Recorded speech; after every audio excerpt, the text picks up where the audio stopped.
This is Marcus Kowal, and we're here with the winner of the middleweight tournament, Joe Schilling. Stitch him up. How you feeling? I feel ecstatic. It still hasn't quite sunk in. You know, I've been dreaming about this for a long time, and still just doesn't feel real, man. It's an incredible feeling. From a warehouse in downtown LA to your own gym up a little bit outside the downtown LA area to the big stage glory, winning the tournament. When did you realize that this is doable? Have you realized yet that this was doable? Yeah, you know, I've always believed in myself and worked really hard. And, you know, I worked with, for this fight, I hired a mind coach, Vinny Shorman out of the UK, and he's done some phenomenal things with me. And, you know, we did a lot of visualization, which might sound silly, but I knew I was going to win this tournament before I even got here. And, you know, it's just surreal to see all of it play out the way it did, man. It's an incredible feeling. I don't know, done it myself. It would maybe sound crazy, but I know what you're saying. Yeah, absolutely. Great, right? So, going in there against someone who's such a veteran, and you saw what it did in the fight before you with his opponent. Right. How does it feel stepping in against such a veteran as Levine? You know, I've wanted to fight Artem Levin for a long time. Not because I thought he was an easy opponent, but because he was the best.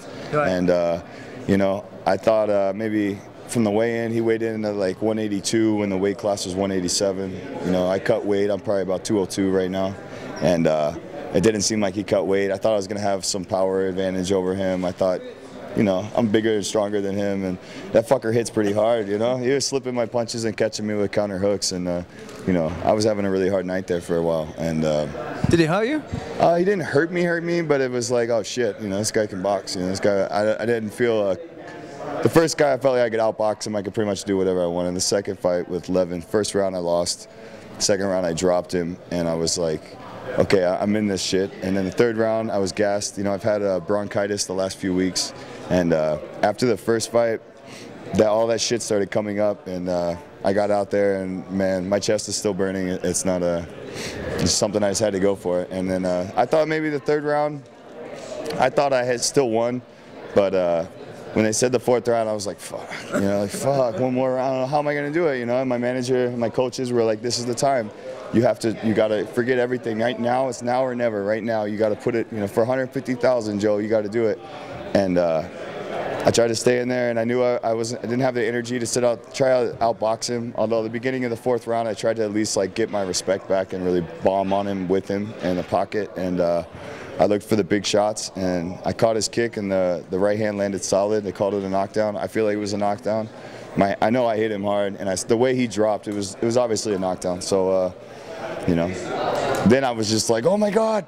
As long as I don't get dropped, I just won 150 G's. Right now, I just won 150 G's, and it was incredible, man. It was incredible. That second round, you dropped him hard, though. The way his right arm went limp when he fell. Did you realize how badly you had him hurt? I didn't realize how bad because I didn't feel like I had even hit him that hard. I knew I hit him with the Superman punch. Like, who gets dropped with a Superman punch, right? Like, that's like a MMA move at this point, right? And I dropped him with the Superman punch, and I caught him with the knee on the way down. And I didn't realize he was that hurt until I looked back. And he was like flat and like really like out, you know. And when he got up, he was wobbled, and I was like, all right, stay composed, you know. And my last fight, I've been out for a year, and my last fight I got over anxious and tried to finish the fight, and I got caught and got knocked out. And you were winning that fight. You had him dropped a couple of times. Yeah, and I just got over anxious, and I got caught and I got knocked out.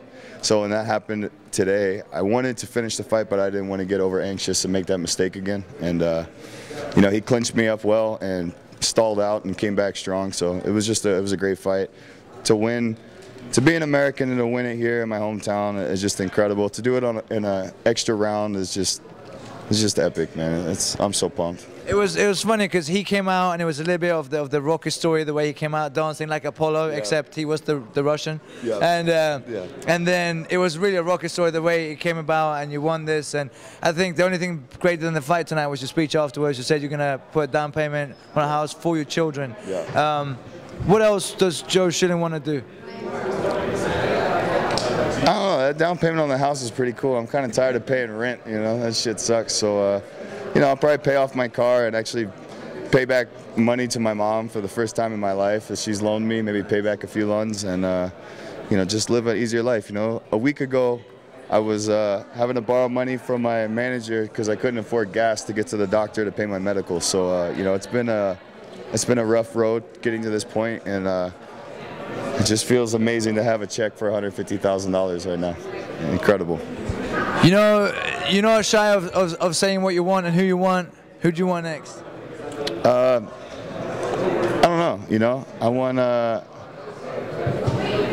whoever Glory wants me to fight next. You know, I think I was supposed to fight Stephen Wakeling, and he didn't. That fight didn't happen. I don't know why it didn't happen. I wouldn't pull out of a fucking tournament for $150,000 if I had a broken leg. I'd still be here trying to get that money. So I don't know what his excuse or why he didn't take that fight. I'd like to beat him, you know, or whoever the Glory has a ranking system. So I guess I'm number 1 now.